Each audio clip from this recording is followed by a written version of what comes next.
Welcome to the Sponsored Rider Club podcast, your guide to motorsports sponsorship. Here's your host, Josh Weesey. Welcome to this episode of the Sponsored Rider Club podcast, which is powered by AMSOIL. Our featured guest today is Evan Schendel of Polaris RZR. Now, last time you saw Evan was episode 115. That was a Facebook Live show. Bunch of people came on there, asked questions. It was phenomenal. But now he's back. We did not get to answer all the questions from the audience, so we dedicated the majority of this episode to answering your questions. And we also got to dive deeper into Evan's story. So good stuff there. But before we get in the interview, I want to tell you a little bit more about AMSOIL. And one of the things that I'm actually shocked that I haven't talked about it before on this show is the Preferred Customer Program.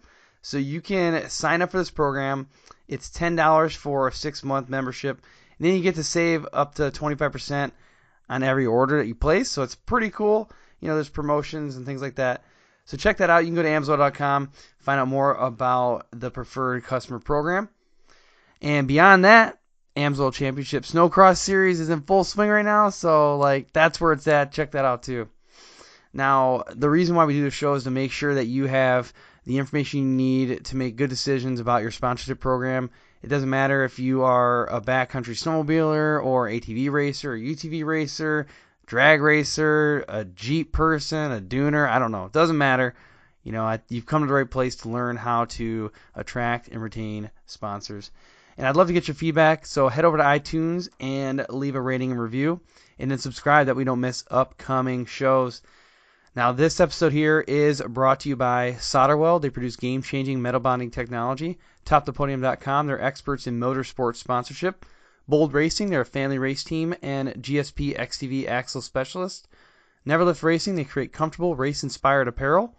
And then Crash Addict Industries, they provide human protection and extreme racing products. I also want to shout out some of our other partners, MBRP, HMK USA, Studboy Traction, and GSP XTV. Without further ado, let's hop in. Today we're bringing back Evan Schendel of Polaris RZR. He was last featured live on episode 115. But hey, Evan, I am usually pretty bad at giving intros. That's why I just leave it up to them, leave it up to guests. So why don't you fill in some of the gaps for that intro and tell us a little bit about you? Yeah, absolutely, Josh. And you brought me back. It's been, I know we've been trying to do this for a little bit, and the holidays and, all the busy things going on kind of pushed this out a bit, but so excited to be back on the show. I don't know what more you need from an intro perspective. It's kind of funny, Evan Schendel for Polaris RZR has become such a big part of my in and out of every day, especially with just how much we have going on all the time. It's like RZR, sleep, eat, RZR, that kind of thing. Yeah. But it's been awesome. We got a lot of cool stuff coming, and I'm just excited, man. I'm excited to be back on the show. Yeah, no, I'm glad to have you here. The last episode that you did, we were on Facebook Live and got a lot of good feedback, and you gave us a lot of insights into, at that point, tons of marketing techniques. And I'll be honest with you, we had more engagement and comments on the show than I think we've had on any of our other ones. So lots of guest questions that were answered, but there's more. We just couldn't get it all. I think we even did a 45-minute show and we just couldn't hit it all. So, for this one, what we did, we basically took a bunch of other Q&As, and I kind of filtered them out and maybe narrowed a few things down, but I got 5 questions for sure that we'll hit on. I'm pretty positive that I'm going to pull out a thing or two here and there to ask you too. But, we got 5 questions from audience members that we'll go through. But we're going to save a little bit of that for Heat 2. What I want to start off now at Heat 1 is the background, because when we did the live show, we got a little bit of insights about who Evan is, but we didn't get into the details. And I like to tell the story. I want to know all the goodies, because I think that helps people build a relationship with the guests. And I'm also trying to teach that to people, hey, if you're going to have a sponsor, you got to build a relationship with them too. So I'm trying to mimic that with the show here. So I want to use Heat 1 to dive into your background more. I want to know how you got into motorsports and kind of what are the things that you've done to get to where you're at today. Yeah, absolutely. It's it's kind of funny because just thinking back to that show too, that's awesome to hear. I didn't even know that was the most engagement you had. Super cool to hear that. Really cool. It was good. It's funny because that time we were going through a lot of changes as well on our whole sponsorship program, race side, ambassador side. And so a lot of that was, stuff we were talking about every day and really thinking through. So it was cool to kind of talk to people out there with questions and see it from kind of the flip side and just the questions people had. But absolutely, I'll give you a little bit more background behind myself, kind of how I ended up in power sports. I guess I'll start from sort of my college days or maybe even just quickly before that. Grew up in Minnesota, been in Minnesota my whole life, obviously kind of by just coincidence. It's not like I'm, this Minnesota homegrown, have to stay here forever individual. You know what? You don't have the long O's, there. You're like if you go to the UP in the Michigan, like you got to go to the UP area, don't you know? Like you don't have the full long O's. I would have thought maybe you spent some time in southern Minnesota. I don't know. I was going to say, I think actually the reason is probably spending like a third of each of my months, not in southern Minnesota, but just in the southwestern part of the United States. That's exactly right. My sister has that accent for sure, though, and I can even hear it myself sometimes, but it's just kind of weird because I actually live here. Yeah, but exactly. Go ahead. Coincidentally, born here, raised here. I went to college even further north in the Duluth area, which is like not quite a stone's throw from the Canadian border, but pretty darn close, and just insane cold winters. Oh, yeah.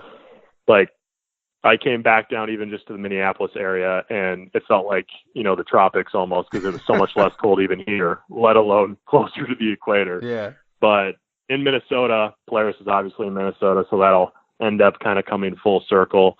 For college, I went for marketing and kind of overarching marketing, and specifically got more into kind of the brand side of things as I went further into my education. And then I actually doubled in psychology, and that was mostly focused around consumer behavior and a lot of group dynamics, kind of social psychology type stuff, which was kind of cool because I basically just took that sort of because I enjoyed the electives, and it seemed like an easy way to do upper division electives and not have to work too hard at the time. Write a couple papers. It's not like science where there's like literally black and white right answers. You could kind of work your way through the essays, Yep. But basically did that. Funny enough is, and you'll kind of see, I ended up using a lot of that in tandem, psych and marketing, for my career. But had a great time with that. Interned at Wells Fargo, big company on the home mortgage side of things. That almost just sounded Minnesotan now I said that. You got into my mind. That one did. That one did there. I'll call you on that one. That was a good one. Good long old. There might need to be a counter or something, like a ding every time that happens. So ended up going to Wells Fargo. I worked in marketing for them, just kind of standard marketing internship. They brought me back. 6 months into that job, they actually fired 8,000 people because the home mortgage market sort of ups and downs, like a roller coaster. Yes. Which was funny because I just kind of figured, I'm going to go to work for 40 years, and then obviously things changed 6 months in. Yep. Ended up working at Jack Link's Beef Jerky. Mm-hmm. In case you didn't know that. Crazy, it's kind of like the power sports of food almost in a sense, because it's like a really, jerky's awesome. I love meat and protein. Yeah. I'd work out a little bit.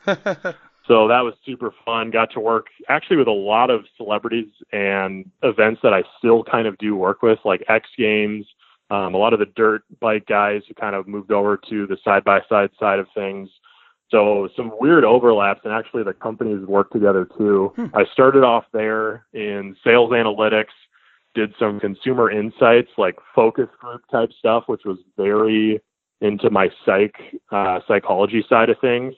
And then the last 4 years that I was there was pure brand marketing. Mm-hmm. That's basically when I was transitioning from that company to a different place in my career, was looking for something new, a new challenge. I was actually going to move to Chicago for a couple different offers I had out there. And basically Polaris, kind of just found me and said, hey, do you want to come in? I went in and interviewed. I had a little bit of background in power sports, which I'll share in a second. And pretty much I was so interested in the role that they had, which is here with Razor, that I completely changed my plans from going to Chicago, and I stayed in Minnesota. The background that I have in power sports is pretty simple. I think a lot of people in Minnesota have something where it's like grew up camping, or, someone in your family had a cabin or a tree farm or some kind of property where there's always quads around, and, messing around on those as a kid, going way too fast compared to what the warning labels say, or the gear that you actually had on you, because it was like your grandparents' ATVs. Yeah. And never drove a Razor prior to this, but was super into mountain biking, like legit downhill mountain biking, even though we don't have mountains. Yeah. Many mountains in Minnesota. And then a little bit of like off-road rally car driving type stuff. So nothing crazy insane, but just imagine a super old WRX like getting thrashed around by a teenager on gravel road. Again, going too fast. Yeah. And that's kind of how I just got into it. Oh, that's perfect. It makes me think back to my, Michigan childhood, and then comparing it. When you grow up, you compare it to other people. You're like, wait, you didn't just live that way? Because I thought everybody had a pole barn with like, a bunch of broken down machines that don't run, and then like, your four-wheeler that you just burn to the ground constantly, and you do campfires every night. I mean, I didn't think there was anything other than that. And then you grow up and you're like, wait a minute, you don't do campfires every night? No. You've never ridden a four-wheeler? No. But a snowmobile, yeah, you snowmobile, right? No. Why would I do that? That sounds like a waste of money. Well, you obviously have never been snowmobiling, because it has nothing to do with money. Yes, it is a waste of money, but it's so amazing. People like that. I take that for granted. How I grew up, like my dad loved that stuff, and I got addicted to it at a very early age, and my brother got addicted at a very, very early age. I just thought that's how everybody lives in the world. Everybody. But apparently that's not the case. Yeah. But it's super funny too, because that's how like all of our engineers are. Yeah. One of our product development sites, or the biggest one we have, is in kind of sort of northernish Minnesota, a little further north in the cities. And all those guys, the Razor engineers, whether it's Razor or snowmobiles, whatever, grew up snowmobiling every winter, like just super passionate about it. All the Razor engineers, same thing. They either snowmobile in the winter or are always out every weekend riding. Like they probably ride more than most of the people that I know who, whether they live in the desert or wherever, these guys just kind of same thing. It's just how they were raised, and they just love it. Oh yeah, definitely. Well, tell us a little bit about where you're at now. I mean, you got a lot of good stuff going on, and I'm sure there's a lot of stuff you can't talk about here too, but you got some cool stuff happening, and even I know you got a pretty cool Toyota 4Runner that you got plans for, but I don't know, get us up to speed on some of that stuff. Oh man, someone must have given you a tip off. I got it from your Instagram. Oh yeah, well yeah, I guess it's not hard to find, is it? I was pretty fond of the 4Runner. Yeah, so basically the things that are going on, obviously plenty of work to go around, and outside of work, still actually mountain biking is a huge thing that I love to do. Just kind of some crazy, get the blood flowing, lots of adrenaline from that. And then kind of out of nowhere, I just started wanting to like build kind of a off-road capable vehicle, but still has some refinement, and ended up buying a 4Runner, and it's kind of just become a garage project, like tinkering on the thing and making it kind of as crazy as I can. Everyone at Polaris likes to joke that it's actually a RAV4, and just totally takes the wind out of the sails. And I think they've actually told enough people where people believe I've done all this crazy stuff to an actual RAV4. So it's kind of the standing joke, and I've just lost the energy to battle back against it. But it's been pretty fun to, just do something crazy and I've probably done way more to that vehicle than I should have, but it's a good looking truck. I like it. Fun to mess with it. Yeah. Thank you, man. I appreciate that. Yeah, I like it a lot. I had an F-150 that I had, 35s on it and just some, tuner and, like knick-knacky things here and there. Good truck. Had it for years, and I just recently switched over to a Jeep Wrangler. I've seen it, man. I've seen it. It's a nice vehicle. Yeah, I really like it. I bought it done, which... I don't know. I don't know what I wanted to do. It's just I found one I liked and I bought it, and we are where we're at now. And since then, even that, it was already done, and I put a ton of money into it, and the whole front end is all completely different. But I like it. It's fun. It's good stuff. It's kind of funny it's like similar minds like think alike in a sense. Like even on the Razor team, compared to other parts of the company, you have myself with kind of a crazy 4Runner. There's another guy, Jacob, who has a blacked out Jeep 35, pretty cool vehicle. Shelby, obviously, if you've had her on the show, yep. Pro Racer, has been working for us in marketing. Another Jeep 35, modded out, pretty crazy, awesome vehicle. Like there's just like a different section of the parking lot where it's like, I think that person works for Razor. Yes, yeah, definitely. It's funny. Where I work at, it's an automotive performance, tier 1 supplier, but it's at a proving grounds, and there's some of the people are specialized in differentials and off road, and we have our own off road proving ground there too. You can tell those guys. Like they roll in and their vehicles are just like they're all jacked, and you just know. And then there's a team that works on like superchargers, and you know who that team is. It's pretty neat to see that stuff. But yeah, it's crazy too because actually on my last episode, which is episode 131, I had Brad Kowitz on from Trail Recon. And he's a big Jeeper. He's got a huge YouTube channel, 137,000 subscribers. And, he was on. We were talking a little about Jeeps and, like, just a crazy culture that comes along with it. And really, it's any off-roaders. But it's amazing how, like, in my mind, I make up these new things that I need. I'm like, yes. I need to have, the heavy-duty ball joints. Like, do I really? Probably not. But, yeah, I need to. Like, that tie rod, the stock tie rod? No. No, I need to have the bigger tie rod, and now I'm I just got a winch the other day. I'm like, well, man, I probably need to get a whole new bumper set up.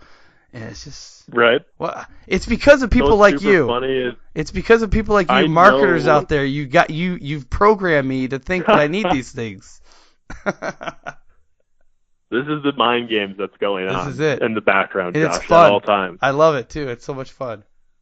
So what's really funny is I actually, when I saw that specifically at Trail Recon, his name's Brad? Yeah, Brad. Yeah, Brad. I literally have been a long time subscriber of his YouTube channel. No joke. Like his content's gotten awesome and the channel's really blown up. But I really need to listen to that episode because I'm really curious to hear his take on some things. Yeah. But I was just imagining the whole thing derailing as you guys got into talking about Jeeps, knowing that you have a Jeep and he has it, obviously, exactly. Has the whole channel built around it. I just imagine no productive work getting done on that episode. What happened? It was just the opposite. So we talked a little bit about overlanding and a couple of things, and literally when the show was done, and he was like, hey, I didn't even ask you about your Jeep. What do you got?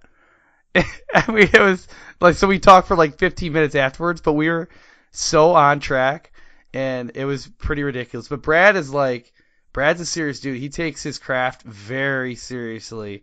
He was into the details. He wanted to make sure he covered all the topics, and it was very impressive. But yeah, afterwards he's like, all right, now we can chat. And I was like, oh wow, that's pretty impressive. He was on it.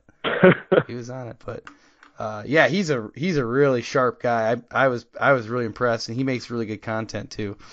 Absolutely. But yeah, so anything else? I guess I kind of derailed that one, but do you have anything else that you're really fired up about right now?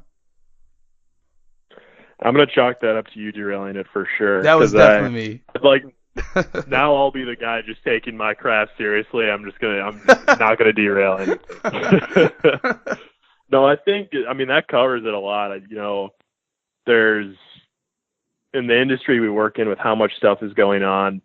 It's very busy, so there's a lot that we put into and sacrifice to make sure that our riders have the best experience, and everything we do, maybe, convinces them to buy, that extra thing that they don't need for their razor. But, kind of like we were just talking, but other than that, it's really just, spending time with family, love being outdoors, the mountain biking, the forerunner stuff. Yeah, it's good stuff. I just saw this yesterday on Jim Beaver's Facebook page, and we talked about it a little bit in the pre-interview, the promo video for Bloodline. So if people haven't seen that and listening to this right now, what's that all about? Oh my gosh, this has been such a cool project to work on, Josh. Bloodlines is literally a campaign that we're doing that's just kind of getting everybody excited for King of the Hammers. It focuses, which is like 3 weeks away, I think, now at this point. It comes up faster every year. So, yeah. Focuses on two of powerhouses on the UTV side of things. So obviously you got Crazy Ultra 4, the big cars going at the end of the week on the Hammers week. But at the beginning for Razor, obviously the UTVs are the main show for us, and the Guthries, Mitch Sr., Big Mitch, and Mitch Guthrie Jr. rather, have just been, insane and dominating in performance over the years. Mitch has won 6 of the 10 total races, and Mitch just won last year. And I think it's something like every time Big Mitch races, he's never not podiumed or something like that, some crazy stat. Yeah. So we just wanted to do a really cool piece on them, build a lot of hype up to it. We're giving away a Razor as a part of this, a really cool Turbo S that we kind of use some of our accessories to turn into a little bit of a rock crawler that we'll have out there at Hammers as well. So shameless plug. Yeah. Go to Razor's Instagram bio link or Google Razor Bloodlines and literally go sign up right now. You could sign up every single day until the campaign is done, and you can improve your odds to win this cool Razor. Yeah, that's awesome. But anyways, the whole goal of this, the reason why I was so stoked on this project was because we wanted to take a whole different spin on kind of how something was shot. Like a lot of the videos, and we've totally done the same thing, I think, on Razor, kind of have the same sort of feel to them. And it just felt like other industries out there and some other products have been kind of on this, this new trend of kind of hitting a different nerve. And so we really wanted to shoot something that felt really different and kind of explained a story in a different way than we ever have, with some pretty crazy shots as well, where you're not sure if there's like a helicopter or a drone or like how something's happening, kind of. And it was just such a cool project to work on. What was your take? I'm curious. I told you a little bit about this in the pre-interview, so I'm going to share it here as well. I've been impressed with some of the recent marketing campaigns out there for Game of Thrones specifically, and then Infinity War, because Avengers Infinity War Endgame, I think, is the official title now. But they have put out these, it's like a new way of looking at trailers and promo videos where it might not even show you the actual scenes sometimes, but it's just giving you almost nothing, but you want more. Like, sometimes I get frustrated when I see promos or trailers. I'm like, okay, well, I already know what's going to happen. I don't really even need to participate anymore because I got it. But right. Like, this reminded me, that's exactly what I saw when I saw the Bloodlines. It reminded me of it. I knew enough about it just from watching the video. I was like, this has got to be the Guthries. Like, who else could it be? And, but like, I needed it, and I was like, man, I got to know more though. Like, I got to start clicking on some things. And, I don't know. I thought that was pretty cool. I like the idea. I think that, there's a number of companies out there that are stepping up their game. And I just think that this is one example, again, going back to the Infinity War, and then Game of Thrones. Like, those are different ways of promoting upcoming activities or events. I love it. Yeah, I totally agree with that. I think there's a overarchingly, there's a whole transition around, like, this actually is very direct to the kind of a lot of the stuff you talk about, but I think a lot of people are looking for product knowledge, marketing influence, brand influence from non-biased sources. So I think that's why influencers on YouTube, Instagram, wherever, any ambassadors that have a really unbiased opinion have become such a commonplace thing that people have gravitated towards, and these huge communities have been built around, where it's like it's like you're hearing it from a buddy, or you're hearing it from someone who you just aspire to the same things. They're not paid off. It's not a press thing, whatever. And I think a lot of companies have caught on to that and are leveraging the influencers out there, but B, are trying to talk to their own audience and their own community in a much more genuine way, rather than Razor brand, that, all this brand plugging and like that kind of stuff. In the whole video, we have the Razor logo is like 1/100th of the size of the screen, and it's one time for like a second. Right. And basically, I've seen a lot of examples of that out there, and I really like how, as my own consumer, go to the Forerunner and different lighting companies or armor protection plating companies. Like, you find the ones where you just like the company that feels like it's just like another guy that you would hang out with, and they kind of feel like they jive the same way and they're not all corporate, whatever. That's kind of the feel of it, I think. And I think that's what a lot of people are gravitating towards in this kind of new day and age. So that was just kind of what we wanted to do is, we're super passionate, like I talked about ourselves, and just kind of pulling some of the fluff out of there and just doing a really cool piece on the Guthries, not really focusing too much on our own brand, and kind of just letting a really cool story come through that has kind of gone as sort of an underrated story for probably a few years, as they've just kind of built this dynasty. So yeah, that's the direction that we're really looking to go on the content side of things. And just to give you even a little bit more background, maybe this will even hit at some of your questions. The whole genesis of this was, especially in racing, we have historically invested a lot of money into racing as a company, and frankly, we have purposefully over-invested past what we believed we could get out of it to really own and be the leader in that space. Yep. And what's funny is, we have more racing content than we know what to do with because of that. And in the current format of kind of 2 years ago and back, and sort of even last year, as we've kind of transitioned, it's actually the worst performing content that we have. Oh, really? Socially. And the kind of the recap of the races, heli footage of just kind of race running, like that style of content that we've had. We have some consumer research that tells us, just doesn't, for somebody maybe that's out east, do they care what's happening in Baja if, it's not that relevant? And so we've been really trying to figure out how to connect better and make this really cool story between a father and a son who are doing their own thing in a certain region matter to somebody else. And I think that we're getting a lot closer, and we can absolutely see that just from performance metrics. But just seat of the pants and watching that and watching things we did in the past, it's really cool to see the progression of it all. Yeah, definitely. I'll just highlight a couple other things that we may have talked about a little bit in our last show, but if you look at a couple of the other, Polaris racers out there, you've got a couple of opportunities for storylines like this. Kristen and Wayne Matlock, chasing each other. And that's phenomenal. Husband, wife, and they're both they just win. And, Sierra Romo and her dad, same story kind of as the Guthries there.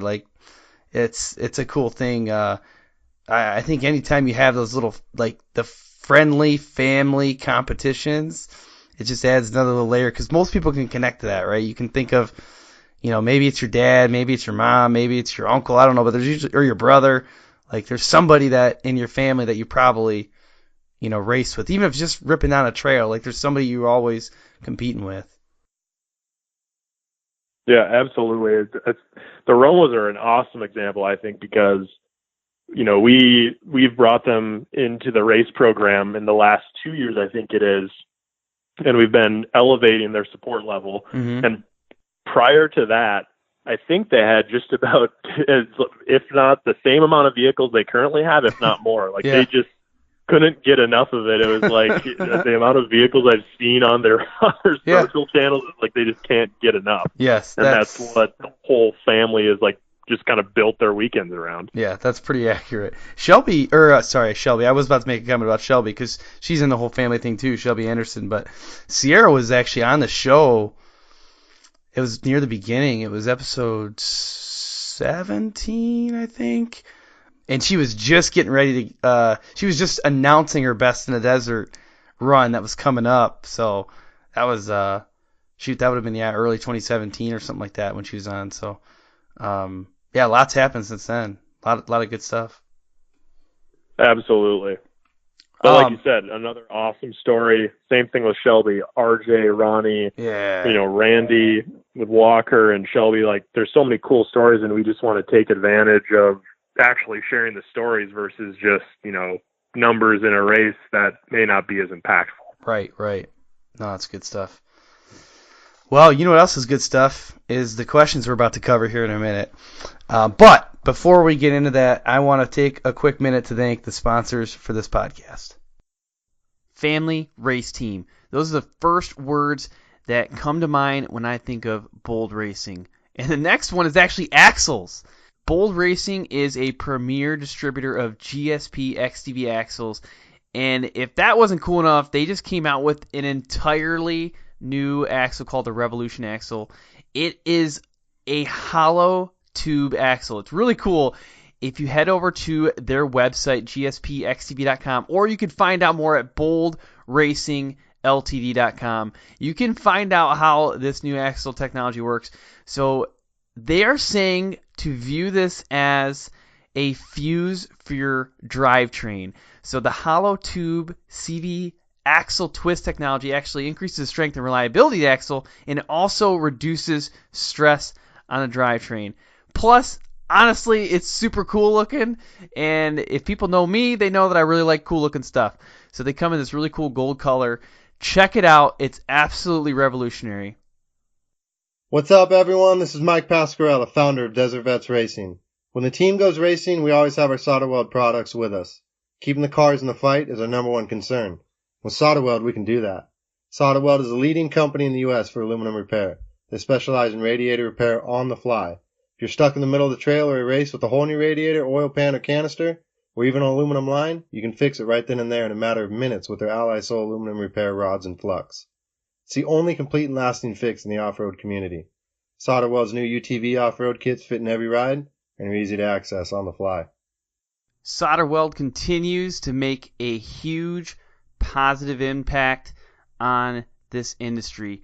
So I really encourage you, get in there now. Go to solderweld.us, check out their products, because this stuff is changing the game. Safety is our overriding priority. I hear it all the time, but I have to ask myself, is it though? Is that the first thing we think of? Is that the first thing you think of? Over the past couple of years, we've seen the performance of production UTVs increase, somewhere around 350%. That means these machines give us a lot more opportunity to have fun and win races, but it also, unfortunately, gives us new opportunities to crash. And that's why we have partnered with Crash Addict Industries. The owner, Travis Pointer, became very accustomed to crashing early in his career. He saw it as inevitable, and he set out to make the process safer. With a passion for racing, welding, and engineering, Crash Addict Industries now produces full cage and other protection systems intentionally designed to protect you during an accident on the track. They also offer a line of human protection products through their vendors. Do this for me at this point. If you're racing with a stock cage right now, please go check out crashaddict.com and at least just see what they have to offer. Even if you choose to go with a different company, please, please, please make safety your overriding priority. 2 questions I get continuously about this show and about sponsorship is, do I need my own website and do I need a resume? The answer is, in my opinion, yes to both, and that's why we partner with TopThePodium.com. Now, if you want to see an example of what a professional website and what a professional resume looks like, you gotta check out TopThePodium.com. They did my website. The Sponsored Rider Club podcast website is sponsoredriderclubpodcast.com. That was created by Jeff Vanistall of TopThePodium.com. I think it's awesome. I get a lot of good feedback about it. And there's a number of other websites out there that Jeff has produced that are just phenomenal. So I think it's important in this world of social media where you have control of your content. That's what a website does. It gives you full control. We don't know what Facebook's going to do sometimes. We don't know what Instagram's going to do. We don't know what Twitter's going to do. So if we don't have that central location to direct people and house our content, there is some risk that we incur. So I strongly recommend getting a website, talking to TopThePodium.com. And then the resume, again, is massive. And if you want to stand out, get it done professionally. And honestly, it is one of the best ways to step up your game and present yourself in the best way possible. Look, I'm sorry, but I got to admit something. I like to look cool. I like to wear high-quality clothing. I like it to be comfortable. And I also like it to portray the values that I also hold true to myself. That's why I like Neverlift Racing. So they were founded in 2013, and they are all about high quality, comfort, and looking cool. So, like I said before, exactly what I'm looking for out of clothing. Admittedly, my favorite shirt of all time is the Neverlift Racing silver badge t-shirt. Like, I wear this thing probably too often because way too many pictures of me on social media are wearing this shirt. Either way, they have a ton more out there. So go get your shirt, your hoodie, your hat, and actually your socks. Probably one of the most comfortable pair of socks I've ever owned too. And they got pretty cool things where it says never on one side, lift on the other. Really cool stuff. Get your apparel. Wear something that supports your values. Live fast, drive hard, Neverlift Racing. All right, welcome back, everybody. We're in Heat 2, and this is what you've been waiting for here. We're going through some Q&A. I've took down a couple of notes from, questions that were submitted from the audience, so I'm going to go through their name and who submitted the question, and we're just going to hit it. So, Evan, you ready for this? Man, I'm ready. I feel like we've been so off track. We're behind on time.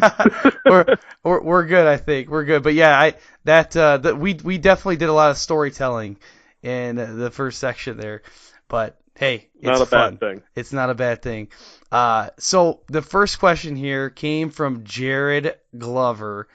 He said, "Do you find it more beneficial to put sponsorship dollars behind athletes or events?"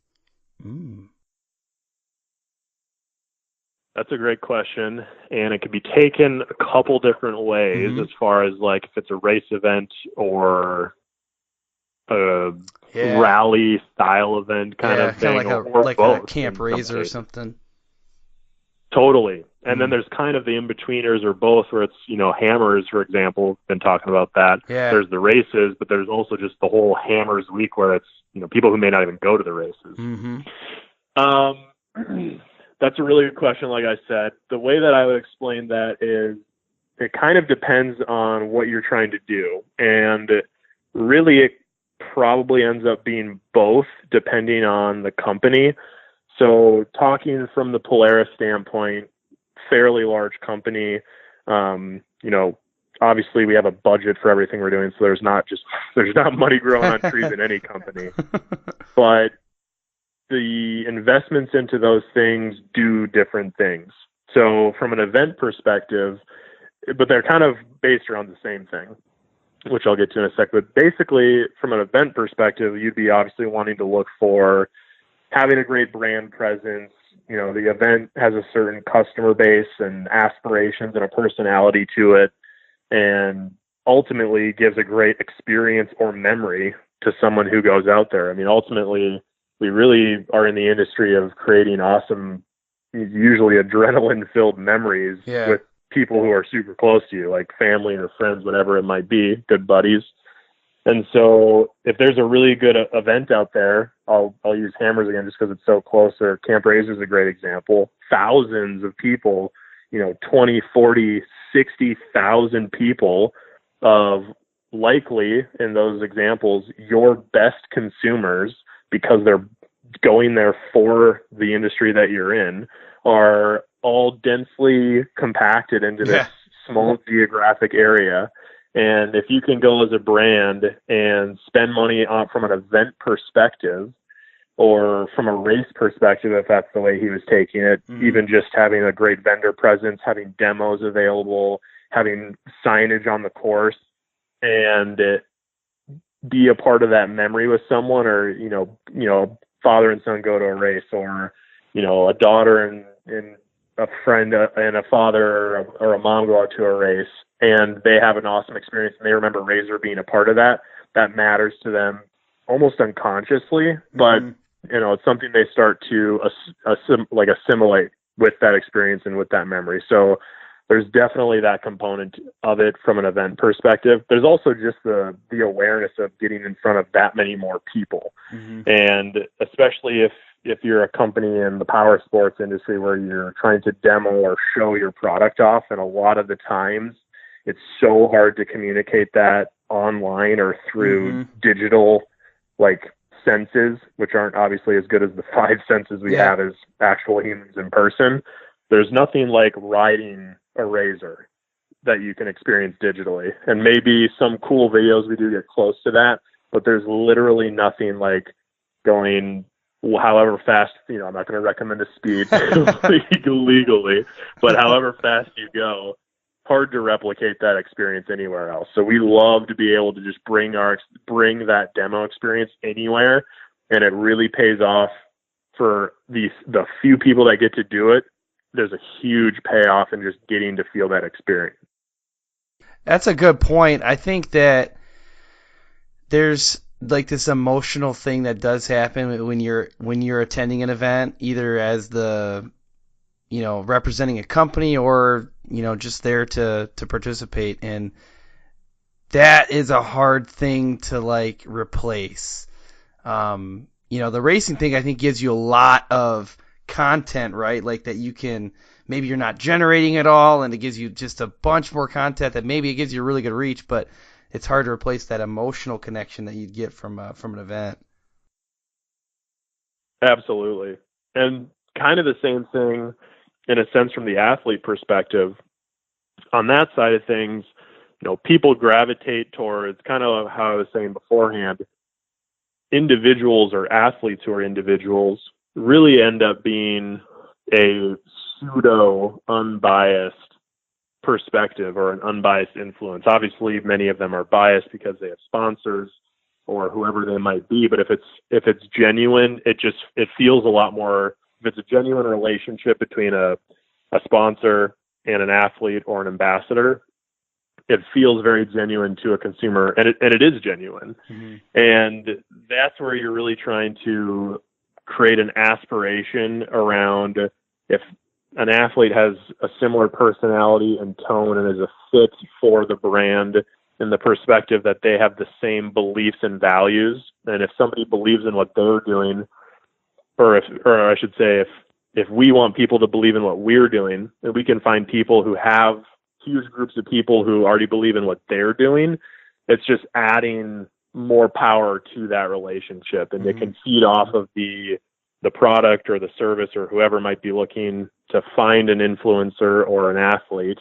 And then you can really leverage that person and all the things that they believe in and the way that they perform or the way that they drive, the style that they have, to just kind of form, again, memories around, getting to watch this race or do this thing, or remembering, watching Trail Recon, watching him for all these episodes, building his Jeep, and then he's out driving it, and he's kind of talking about, right now he has KO2s on there, how he's appreciated the KO2s sculpting his whole overlanding journey as compared to the tires beforehand where he had some tread issues.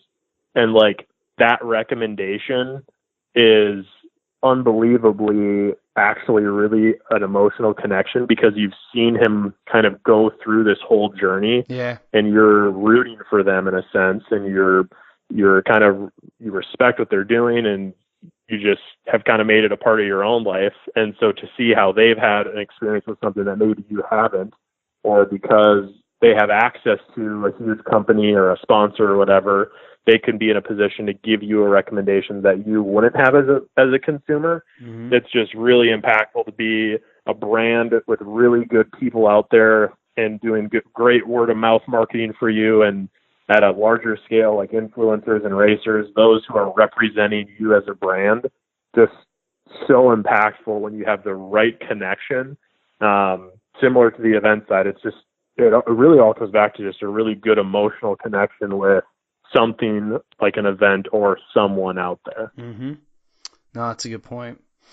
Well, this next question is actually something that I've wanted to talk about in the show a little bit more, so I'm really glad Matthew Howson asked it, and I'm glad we could talk about it here. So his question was, how likely is your average enthusiast to get a RZR sponsorship? And as a follow-up to that, is, are weekend trail runners a likely option? I think this is an interesting one.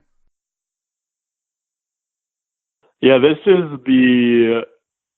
a hard answer because basically the answer is you have to really work hard to use what you might think is an average interest in an industry or an average amount of passion to get a lot of other people interested in what you're doing, and therefore make a big company interested in the impact that you're making. To answer like directly to that, it would be, you know, if you had your average trail runner or average weekend warrior guy who just kind of goes out every now and then, it's tough to have a return on the investment because it's, you know, ultimately sponsorships are based around a business. And so we can't, again, you know, if there was money growing on trees, that'd be awesome. But we have a certain budget and we need to make sure that we spend it smartly and find great people who are doing really impactful things. And it's tough to be impactful if you are the average trail runner, in the sense that maybe you're not, you know, releasing content at a scheduled reoccurrence or a reoccurring schedule rather. And there's people watching, and there's, you know, you have your own messaging going out, or, you know, you're hosting events of a certain status, or you're driving at a, you know, racing results are a certain status. It's tough to have a return when it's just you going out with your buddies. Yeah. That's awesome. And I'm sure that there's crazy amounts of passion. I mean, I've gone out, you know, mountain biking with my buddies, or rock crawling, or driving razors as well with largely people at work who have become very good friends. But so I know that they're like, some of the stuff that happens is hilarious and would make amazing content. The struggle sometimes is that you just need to capture that and then release it somehow via a social channel or a more official way of doing it, and then continue to do that for a long time with nobody caring, because it's really hard to build a following, and eventually it comes back and it pays off, and then you have that following. Yeah, this is, so, you know, the first word that caught my attention here that from Matthew's question was average, right? And immediately I looked at that word, I'm like, pretty unlikely, you know, like average, probably not. Now, like if you look at, we'll go back to the Brad from Trail Recon. This is basically Trail Recon episode 2, like with as much as we're talking about Brad. But look at that now. So to look at his standpoint, that's what he was. He was an average, you know, enthusiast. In his case, Jeep enthusiast. I'm gonna get out there, hit some trails. Well, he started recording it, you know, and he started telling a story, and then he invested in better equipment, and then he improved how he edits, and eventually he got to the point. Yeah, companies are calling him all the time. Like, they want to be a part of Trail Recon. He told me a little bit about that outside of the episode. Like, yeah, I have to turn companies down because I just can't handle all these companies. But that he's turned it from no longer being average. He's turned it into, he has a following. He's got Evan from Polaris listening to his tire recommendations. Like, but that's True. not average, right? He's figured out something else. There's a number of people out there with 4x4 Barbie. I mean, she's gotten into racing now. Pleasant Cook is her official name, but she's been on the show 4 times now, so people probably know her. But she, has a fantastic Instagram following. She's got a lot of followers, more than some NASCAR drivers. Tons of followers. She gets really good engagement, and yeah, companies are beating down her door all the time to get her to post something for them or share something or try out their product and share a review. Like, I don't know, anything. But that's not average anymore. Like, it's turned into something else. Yeah. Here's what I totally agree with all that. Here's the dichotomy of that average thing that I think is really interesting. Yeah. If you use average in the sense that it's just like you're a guy or a girl that's just riding on the weekends and, not really worried about social, like that kind of thing. Like you said, almost no chance that someone's going to invest in you because there's no return. Right. But what's awesome about Trail Recon, and I'll give you another example in 1 second here, the average aspect of just being just like the people who are average, because they are average. Like, Brad is literally filming himself just wrenching in his garage. Right. And that's what I do on my 4Runner many days of the week too. I just don't film it. Mm-hmm. But that's what he's doing. He's just showing you what he's doing a couple of nights of the week. And like you said, early on, episode 2, I'm sure nobody was watching, except for 50 people. Right. But he cared about those 50 people and kept growing it. And people were like, "Hey, this is awesome. Like, I do this. Like, I'll watch this. I can't go out to my garage tonight, or I don't have a new bumper, but this guy does, and I'll kind of live vicariously through it." Yeah. My other example that is really close to side-by-sides is the side-by-side blog. Oh, yeah. Trio. Yep.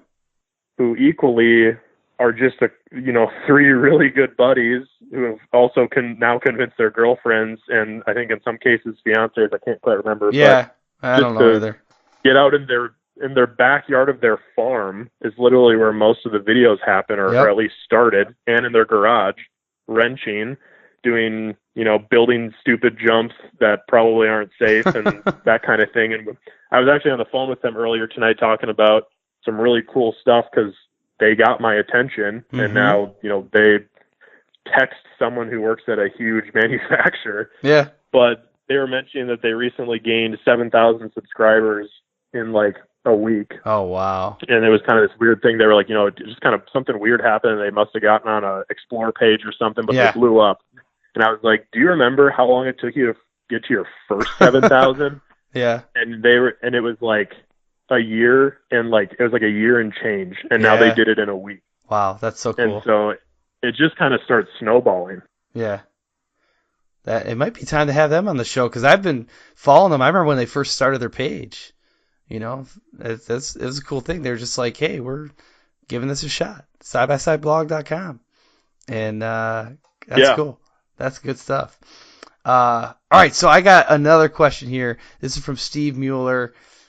He said, with GNCC now done with UTVs, will there be any focus from Polaris on East Coast woods racing? Oh, that's a tough one. Can you even answer that? I can answer that. Okay. Hey, there we go. Man, I love this question, and it's also the bane of my existence as, overseeing a lot of the race stuff, because the part of the issue with, and this isn't an issue, but going back to the content for racing, struggling to perform in some regions, there's kind of a piece of like the Southwest has a huge race scene out there with desert everywhere, super, wide open terrain, insane gnarly terrain. And so really great place to have long hundreds of miles of desert racing, short course, etc. And there's a huge culture built around that. Mm-hmm.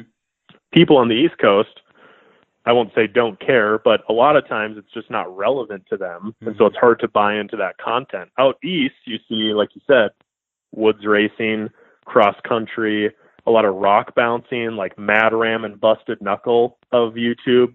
Huge channels built around going to every weekend, just to, people driving basically the East Coast, like Ultra 4, a rock bouncer, just crawling up like a vertical wood, like in the woods cliff. Yep. And that's their whole culture out there. And the struggle with racing in the East, because I would really like to have a huge presence out there equal to what we have in the Southwest, right, is that there currently isn't a big series out there that can help provide the value that we need to get out of obviously investing into this stuff, because again, it's a business, but we really need a certain scale in a series and like drivers going to it, the viewership of it, mm-hmm. the amount of reach that they use that viewership to have socially, etc. GNCC was the biggest thing that was out there, and frankly, at that point, it wasn't even at a mass that we need to really get what we want out of it. And we still obviously invested into it as the biggest one because we wanted to grow it. But that's kind of the whole. I get asked it all the time by guys out in the East, and like Colin Truitt, who would race GNCC single seat champion, insanely good woods racer, has started to dabble in some Lucas Oil stuff, but has been one of the biggest champions, come out East. And I'm like, great. I want to, like, where? And I would, it's almost like a bunch of these small series need to like group up and make one super series or something. But I can tell you officially, I've looked at 2 different series out there that it seems to me a lot of the GNCC drivers will gravitate towards. I'm officially partnered with one of them, and in talks with the other to figure out what the right move is. But Pro Rock is a big, an up-and-coming series out there. I won't say it's a big series necessarily, but it's a bigger series out East for sure. And they have, which is the whole rock bound side of things, but they have Pro UTV, which is the UTV class. We are officially partnering with them. We're the exclusive OEM for side-by-sides for that series. So that's an awesome partnership. We're excited about that. Really want to see it grow because, again, we want to have a big scene out there. And then equally AXCC, we have been talking to try and get something started with on a similar front of them being a bigger series. And I want so badly for there to be a big series out East that a lot of people follow and a lot of people are interested in, because it's a whole different type of riding. There's a whole culture out there. Like I said, it's just kind of dispersed a little bit more across the whole coast and down into the sort of, kind of mid-south of the country, sort of Midwest in a sense too, whereas the Southwest is like 4 or 5 states all just crammed together with a lot of people right there. Yep. Would love to have that out East. That some of our best customers are out there, equal in the Southwest, great customers, but some of our best customers are out there, Windrock, Tennessee, and Hatfield McCoy trails, like awesome places to ride. I would love to see a big series kind of grow out there. Definitely. That's a really good question, Steve Mueller. Thanks for asking that one. Actually, great question, man. I think about that every day. I think Steve was on the live show too, asking questions. I know Kevin Spangler was, who's the next question here. So actually, I had Kevin for question 4 and 5. But Kevin Spangler said, "What is Polaris looking for in a sponsored racer at each of the following levels?" So then he's asking discounted or sponsored parts, discounted or sponsored ride, and then factory backed or sponsored racer. So starting to get discounts on parts, maybe getting discounts on machines, and then all right, we're either giving you machines or giving you a paycheck. Whew, that could be a whole episode in itself. I got to be a little, it literally could be. And close to home as well, because this last Friday we actually publicly, well, not I guess fully publicly as a press release, but to our entire race team, or to as many people as we get emails for, because there's a lot of people in kind of one of the tiers that I'll talk about, but we shared out that we officially have branded or labeled certain groups of people and into factory drivers into as tier 1, sponsored athletes in tier 2, and then the whole purchase program in tier 3. Those are all the ways that we sponsor different people. And then after that, it's kind of everybody who is just sort of funding their own race program. It's completely on their own, for fun or whatever the case may be. Right. The reason we did that, and I'll say this quickly so I can get to his answer, is basically because we kind of had a whole gray area of sort of not everyone knowing where each other stood. Yeah. And, obviously it's not kind of like a job salary. It's not like you're just talking about what you get. Right. And so sort of there was just a big gray area, and we really wanted to make it easier for people to differentiate themselves, know exactly where they stand, know what they need to do to, perform and continue to perform at that level or increase their investment, etc. Basically, we wanted to replicate what some really, really well-entrenched race programs out there are doing, like Red Bull, KTM, Honda, BFG. They all have this, very similar tier system where there's factory-backed, kind of sponsored athletes, parts or purchase program, type level, and then kind of everybody else and, racing their brand after that. Yep. As far as what we expect and how you sort of get to the different tiers, and I want to make sure, can you read his question one more time? Because there's a specific part of it that I wanted to address. Yeah, he was saying, what is Polaris looking for in a sponsored racer at each of the following levels? And then it started with basically the parts, and then, stepping it up from there. Yes. So the part that I wanted to answer on that was basically what we deem as the responsibility level of those different athletes.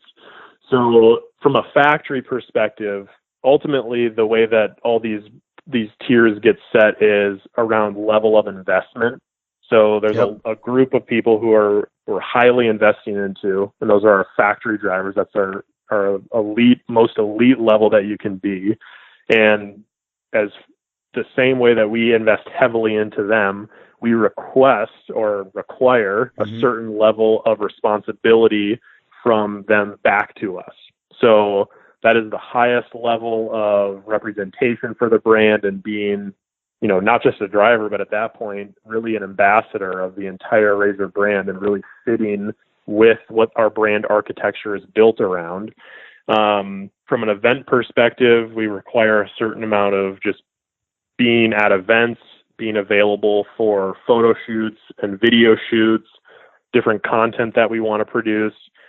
For example, and a lot of it isn't like, oh, you have to do this. Like, what's really cool with the team that we have is this is their whole lives for a lot of these people, and for like all these people, whether, regardless if they're factory or not, to be frank with you.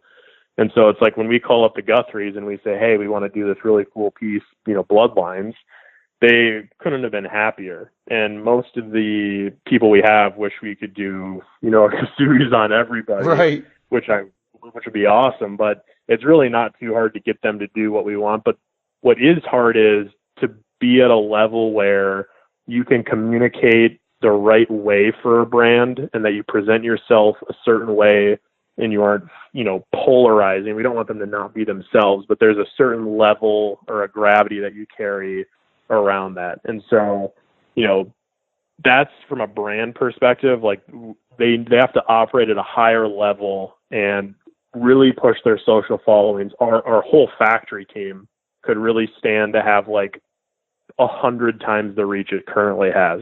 It's a tough industry because the household penetration for power sports is really low, like 9%, like in the US.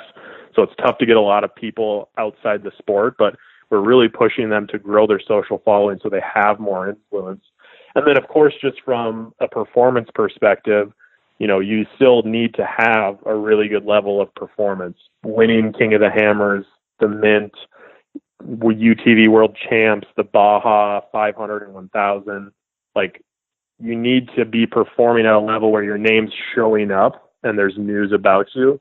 So big race wins like that, being consistently on podiums and consistently in the points for the whole year, just being talked about from an endemic news standpoint. There's a lot of news outlets out there who cover racing, and making sure your name is frequently being talked about. Like, that's another piece that definitely really matters. Mm-hmm. But there's a core group of people in racing who are kind of held at a certain level of like, wow, they almost inspired a lot of the people in some of the other tiers or people who are just getting into racing to get into racing. Right. And that's kind of the gravity of that level.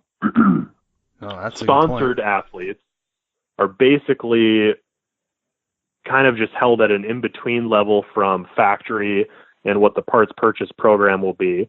But basically, they're people who started in purchasing just, through the purchase program and kind of getting into things, and have started to probably elevate more, mostly from a performance perspective. And you're seeing them more in the podiums and more in the points. And I kind of almost like to think of it as like force me to notice you. Mm-hmm. Maddie Wedeking, Yep. who actually just moved up to the sponsored athletes from the purchase program. All year long, I kept seeing things like, third at this, fourth at that, second at this, and she races best in the desert. And I kind of didn't think a whole lot of it the whole year, except like, oh wow, like she's been performing really well. And then she called me and reached out to me around the time when we were going through all the sponsorships, and she was like, hey, I forget the exact number, so don't quote me on this, but I think she was third in the NA class in Best in the Desert. And I know I saw the name. I can't remember where it was at, but I know she did well. Yes, yeah, totally. And it was like, well, yeah, I was like, yeah, I remember seeing that multiple times throughout the year. And so from a race perspective, it's like, absolutely, we want to continue to support that, like keep on growing, 100%. She's obviously, from talking to her and seeing her social channels, a great person and a great, brand ambassador. But the big area for growth would be more reach, more impact. What's unique about you in the race world that pulls you apart and gives you a little bit of a story from everyone else? I think a really good example of someone who was more recently a sponsored athlete and went to factory is actually Shelby Anderson, where kind of consistently was doing really well in the points, that kind of thing, but sort of elevated from a brand perspective where she started tutoring 170 kids and kind of being an ambassador of the sport, regardless of having an OEM supporting, at a factory level. She just kind of took it upon herself and did some things that really set her apart as a person. And it was like, that's something that we really want to be a part of. And, by the way, she won the UTV World Championship. Yeah. So that kind of helps elevate you to the factory level. But and the people that she's training are winning too. Like Caden Danbury is out there, just like raking in podiums.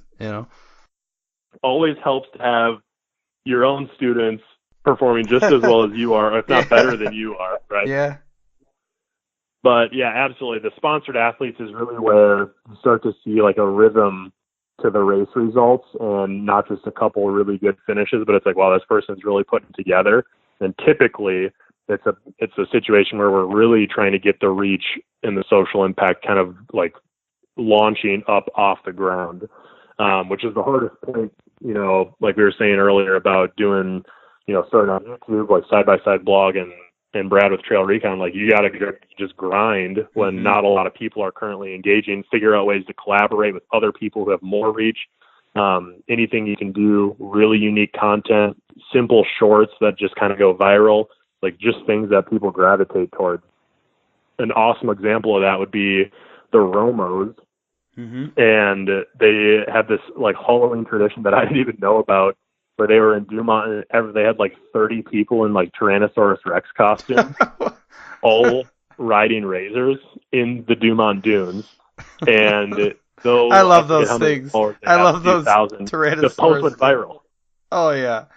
It was just Tyrannosaurus Rex is riding razors, and like at one point they were like changing a belt, and it was like the weirdest post you've seen, but it was hilarious. Yeah. And though they had not millions of followers, the post got tons of attention just because it was so funny and unique. So that's the kind of stuff that can really help to just pick up your social game a little bit. And then finally, really quickly, the purchase program. Basically, we want as many people as possible racing Razor. And the way that you get into that is we have, and so we want to make it, possible for people to race Razor. Obviously, we know it's, not cheap to be racing out there, but we have a form on our website that you can go and find. You can fill it out and apply to be in it, and basically tell us, what is it that you're doing with racing? Where is it that you want to go? Ultimately, committing to racing to this point where you're doing it mostly full time, and we can say, okay, you're going to be racing, not just kind of, not taking advantage of getting a parts discount, but making sure the parts are really going to people who are using them, for advancing and participating in racing. We just want to see people who are definitely performing, up and comers. But we really just want to make it accessible for people to be with Polaris and race Polaris because, Josh, we're number one. I don't know if you know, but our race team is literally historically the number one team that you can possibly join with, sign with, race with. Yeah. And we're coming off a year where we had 50 wins and 118 podiums. That's a record-setting year compared to the prior 2 years combined 43 wins. Really? So, we released this to the press, I think maybe a week ago, but insane year. Wayne Matlock won the overall score title, which beat out Rob McCachran in a trophy truck. First time ever a UTV did that. So yeah, that's nuts. Definitely want people racing for Razor if people are going to be racing. So just trying to make it as accessible as we can. I think Wayne finished every race. He raced every single mile of every score race. Yeah, and just so if people don't know anything about desert racing or have never been a part of it, I've been out to Vegas to Reno twice now. These trophy trucks, millions of dollars of trophy trucks, like the half of them don't finish, right? Like half of everybody doesn't finish. So the fact that Wayne races all the time, the fact that he's finishing is pretty impressive. Not just finishing, he wins all the time too. But and if he doesn't win, he's losing to his wife. So like one of them's winning. But that says a lot. Yeah, it's a testament to just, literally to just finish those races. Like a lot of guys, who started, or guys and gals that go into racing and reach out to me, or maybe it's someone who I know who just, I had one smaller YouTube influencer just go out and race at Parker, and he put together his own build. I think he raced the sportsman class and just completed the race, and that's a couple 100 miles in the desert, keeping a car together at race speeds on a race course. Like that's not easy to do, so. Right. Just finishing is a big deal. And if you can finish every race for a full season in a pro class in desert racing, it typically puts you in a pretty good spot to be in the run for the money. Yeah, definitely. Well, I got one more question. It's from Kevin Spangler, and then we'll wrap things up after that. So this question, I think I tweaked it a little bit from how he originally wrote it, but his question is, what's the proper way to secure an entry-level sponsorship from Polaris for smaller race teams? Well, I think I covered that. I think you may have go to the website, grab the form, shoot over an application, and be patient. Yeah, and then that program then would be the Purchase Parts program. That's your entry-level sponsorship for Polaris Razor. Yes. Perfect. And I would say for a decent amount of people, knowing the balance of patient persistence is a great thing to have with any level of sponsorship. It's a tough balance because I don't want anyone to like stop reaching out. Like I'm the exact person that, I'm very driven. So I will, continue to pull for my own, what I need. Like, I don't think anyone's going to give me out of the blue what I want. So I need to get it. But having just the mindset of the people that you're trying to get a hold of, on my side, extremely, extremely busy, typically racing, in some scenarios, that's all that someone manages, but there's other things going on. And so having the right level of being patient and obviously, some reality around how long things take, but definitely not just letting it sit out there, like having that persistence too. There's a really, I wish I could give like an exact answer, but it's kind of tough to say. There's an artful balance to having a good patient persistence, because over time, like, you hear someone's name enough, it's like, and you're seeing the results kind of trickle throughout the year. It's like, yeah, let's go, let's do something. So that would be my little pro tip there, which I didn't even actually give the tip, but just think tactfully about how balanced you are on just like, don't give up on it, but also kind of make sure you're not coming over the top too. Yeah, we had a guest blog post on the sponsored Rider Club podcast website from Lindsay Primo over at AMSOIL, and one of her points on there was, the squeaky wheel gets the grease, but don't be too squeaky. That's literally, yeah. I love that. Like, because there's also, I've used this analogy before, squeaky wheel gets the grease, but if it's too squeaky, we're replacing the wheel. Like, we're done with this wheel. This thing is shot. No amount of grease is really going to fix this thing. Bring on the next one. So that's been my analogy. I don't know how to relate that to how you actually do it, but that's my analogy. I'm literally stealing that analogy. Just so perfect. You know. Use it. You can give me credit for it twice, and then it's yours. Then it's yours for the rest of your life. You got it. So I did say we're gonna wrap up, but I've been doing a little bit with this lightning round, which if we do it the right way, it goes quick. So maybe we'll just hammer out these questions in the lightning round, and then we'll wrap up. So quick answers, you got it. So if you could sponsor anyone in the world, who would you choose and why? Oh my gosh, Razor. I mean, it could be. I mean, it doesn't matter. It could be Tom Brady if you want, for whatever. Come back to that one. Okay. Let me think on that one in the background. After I started, I was like, this is probably way harder for you than like 99% of the guests that I have on the show. Okay. If you could use only one social media platform, which one would you choose and why? Instagram, because it is most visual. You get stills and video, but I just love how visual it is. Yeah, it's pretty common for Instagram, to come up for that question. It quickly became my favorite over a couple of years. I was like, this thing it's just better. I don't know. Who has been your biggest supporter?